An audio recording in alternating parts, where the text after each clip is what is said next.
Students अब हम लोग लेते हैं प्रोडक्ट रूल। इसमें प्रोडक्ट रूल में दो फंक्शन अगर हैं तो लिखने का तरीका होता है कि अगर आपके पास fx एंड gx दो आपके पास फंक्शन हैं तो स्टूडेंट्स इनका डेरिवेटिव लिखते समय मैं यहां पर फिर से मेंशन कर रहा हूं, ये होता है आपका फर्स्ट फंक्शन, ऐसे ही लिखिएगा, इनटू सेकंड का डेरिवेटिव लिखेंगे प्लस इस बार second function as it is और फर्स्ट का आपको डेरिवेटिव लिखना है। ठीक है स्टूडेंट्स, ये मैंने यहां पर लिखा हुआ है।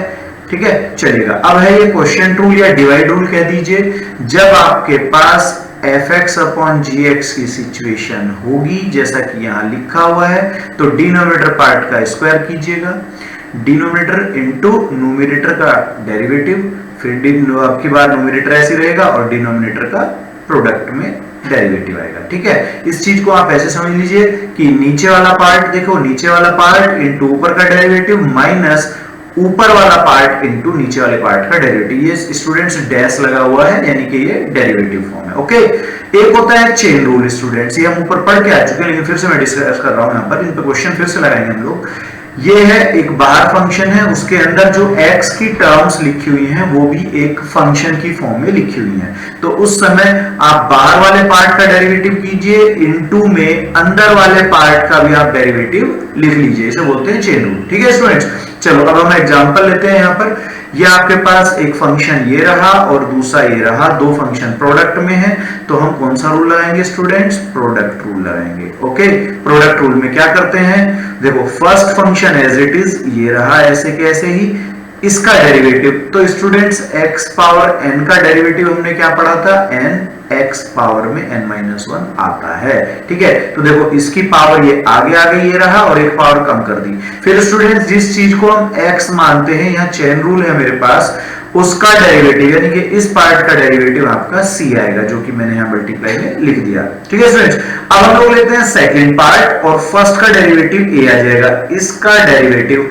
स्टूडेंट्स जब मैं ax प्लस b का डेरिवेटिव लूंगा ये 0 हो जाएगा, ये वाला क्या हो जाएगा 0 और ये वाले पार्ट का a आ जाएगा। क्लियर है, चलो आगे बढ़ते हैं। अब मैं इसको सिंप्लीफाइड फॉर्म कर देता हूं, ये मेरी सिंप्लीफाइड फॉर्म है, यही मेरा आंसर है। ठीक है स्टूडेंट्स, क्लियर हुआ स्टूडेंट्स? ये आपके पास अब डिवाइड रूल का क्वेश्चन है। यहाँ पर ये आपका fx अपॉन gx का केस है, ये भी आपके पास fx अपॉन gx है और यहाँ पर भी fx अपॉन gx है। ठीक है स्टूडेंट्स, तो fx अपॉन gx में हम चलते हैं, नीचे वाला पार्ट एज इट इज रहता है, ये नीचे वाला पार्ट है, नीचे वाला पार्ट एज इट इज रहता है और ऊपर वाले का डेरिवेटिव मुझे यहाँ लिखना है। तो इसका स्टूडेंट्स डेरिवेटिव का ये होगा sin x का cos x and cos x का हो गया माइनस sin x, यहाँ पर लिखा हुआ है। ओके, चलो अब की बात क्या होगा स्टूडेंट्स, अब ऊपर वाला पार्ट ये देखिएगा, ऊपर वाला पार्ट एज इट इज है ये वाला पार्ट और नीचे वाले का डेरिवेटिव आ जाएगा, इस वाले पार्ट का डेरिवेटिव आएगा 2। क्लियर हो गया? यही मैं आप एक लाइन और लिख सकता हूं यहाँ पे स्टूडेंट्स, उसको सिंप्लीफाई करके बाकी मेरा रिजल्ट ये आ जाएगा। क्लियर है, चलो नेक्स्ट चलते हैं। दूसरा क्वेश्चन है ये वाला पार्ट, यहाँ भी आपका ऊपर वाला पार्ट है x प्लस cos x और डिनोमिनेटर पार्ट है tan x। तो स्टूडेंट्स नीचे वाले का तो स्क्वायर लिखते हैं, देखो यहाँ पर स्क्वायर लिखा हुआ है, फिर नीचे वाला पार्ट ऐसे ही लिखना है, ऊपर वाले का डेरिवेटिव। तो देखो ये जो x cos x का डेरिवेटिव होगा, x का डेरिवेटिव 1 हो जाएगा, cos x का डेरिवेटिव होता है students minus sin x। Okay, अब ऊपर वाला पार्ट एज इट इज लिखिएगा, x cos x, ये जो आपका x cos x है ये ऐसे ही लिखा जाएगा और tan x का डेरिवेटिव होता है sec स्क्वायर x। ये मेरा आंसर बन गया। क्लियर है स्टूडेंट्स? चलो आगे बढ़ते हैं स्टूडेंट्स थर्ड पार्ट की तरफ। ये देखिएगा ऊपर वाला पार्ट है ax प्लस b और नीचे वाला है px square plus qx plus r। तो स्टूडेंट्स नीचे वाला पार्ट ऐसे ही रखते हैं, ऊपर वाले का डेरिवेटिव, देखो ये डेरिवेटिव आया है ax प्लस b का। ओके, अब ऊपर वाले पार्ट को ऐसे रखिएगा और नीचे वाले का मल्टीप्लाई में डेरिवेटिव कर दीजिए, ये आपका नीचे वाले का डेरिवेटिव होगा। देखिएगा ये लिखा हुआ है आपका नीचे वाला px square plus qx plus r। तो स्टूडेंट्स इसका डेरिवेटिव पावर आगे आएगी p एज इट इज और ये x plus q into x का 1 और ये r का हो गया 0। तो स्टूडेंट्स ये वाली चीज जो है ये आपका बन के आएगा 2px प्लस q। ठीक है, ये मेरा डेरिवेटिव बना। तो देखो ये लिखा हुआ है, इसको चाहो तो स्टूडेंट्स एक लाइन और आगे मैं बढ़ा सकता हूं और वो मेरा आंसर बन जाएगा। ठीक है, चलो नेक्स्ट एग्जांपल 6। इसमें ये आपकी फॉर्म है ax स्क्वायर प्लस बी का होल स्क्वायर, और सेकंड पार्ट में लिखा हुआ है students root x plus root 1 upon root x का होल स्क्वायर। ठीक है, चलो इसको डेरिवेटिव देखते हैं। ये स्टूडेंट्स सबसे पहले x की पावर n पे जाऊंगा, उसमें क्या होता है पावर आगे आ जाती है और एक पावर डिक्रीज करके लिख दूंगा, ये ऐसे 2 - 1 करके आएगा। ओके, अब ये जो ब्रैकेट वाला पार्ट है स्टूडेंट्स, ये लिखा हुआ है ax स्क्वायर प्लस b। जब मैं इसके डेरिवेटिव पे जाऊंगा तो स्टूडेंट्स 2 आगे आएगा, ओके, यानी कि 2 है और एक पावर डिक्रीज हो जाएगी तो ये x रहेगा, और प्लस में क्या आएगा 0, इस b का क्या आ जाएगा स्टूडेंट्स 0 आ जाएगा। ठीक है, तो क्या बनेगा केवल 2ax, क्या बनेगा 2ax, तो ये लिखा मैंने और इसको सिंप्लीफाइड फॉर्म करके यहां पर लिख दिया। ओके स्टूडेंट्स, ये मेरा आंसर है।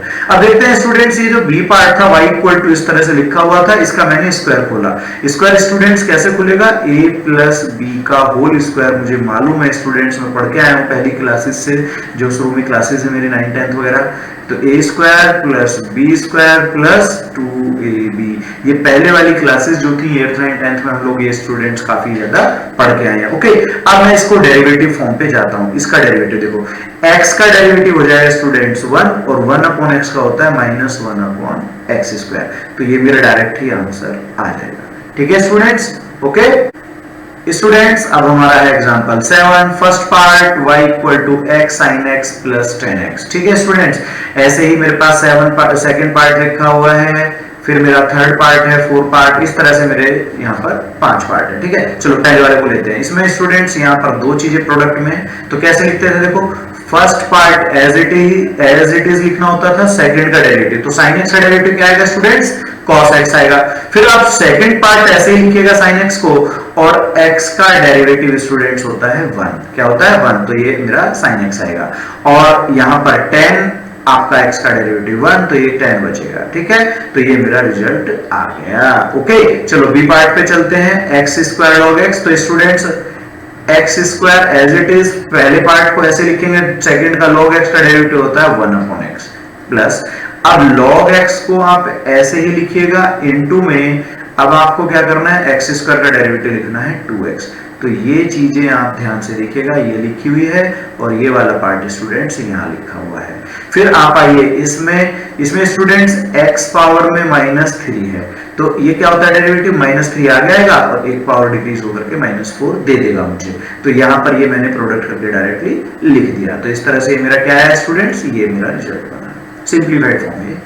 आगे देखते हैं स्टूडेंट्स, ये x की पावर 3 का केस लग रहा है मेरे को, चेन रूल जाऊंगा मैं, और ये sin x की कंडीशन है। तो देखो क्या होगा, पहले ये पावर वाला पार्ट आगे आएगा और एक पावर डिक्रीज करके आप लिखेंगे, उसके बाद स्टूडेंट्स 10x का डेरिवेटिव होगा sec स्क्वायर x टाइप, और फिर स्टूडेंट्स ये जो आपका x है इसका डेरिवेटिव चेन रूल से 2 आ जाएगा। ओके, चलो अब आते हैं sin 3x। sin 3x का होता है स्टूडेंट्स cos 3x - 4 आएगा पहले, और फिर 3 आ जाएगा इस 3x - 4 का डेरिवेटिव। अब इसकी सिंप्लीफाइड फॉर्म जो होगी वो मेरी यहाँ पर बन जाएगी। ओके, ये मेरा आंसर आया। चलो नेक्स्ट पढ़ते हैं, ये देखिएगा नेक्स्ट क्वेश्चन में है रूट के अंदर, देखो स्टूडेंट्स ये रूट x का केस हम पढ़ के आए थे, 1/2 रूट x, ये ध्यान रखना है 1/2 रूट x, तो इसका डेरिवेटिव क्या होगा पहले 1/2 रूट x। अब ये जो चीज मैंने x मानी है, इसका चेन रूल में यहाँ पर मैंने डेरिवेटिव किया, sin x का डेरिवेटिव होता है cos x, और फिर 6x का डेरिवेटिव 6 हो जाएगा, तो इसके आप चाहे तो एक सिंप्लीफाइड फॉर्म और लिख सकते हैं आगे करके। ओके स्टूडेंट्स, ये मेरा आंसर आ जाएगा।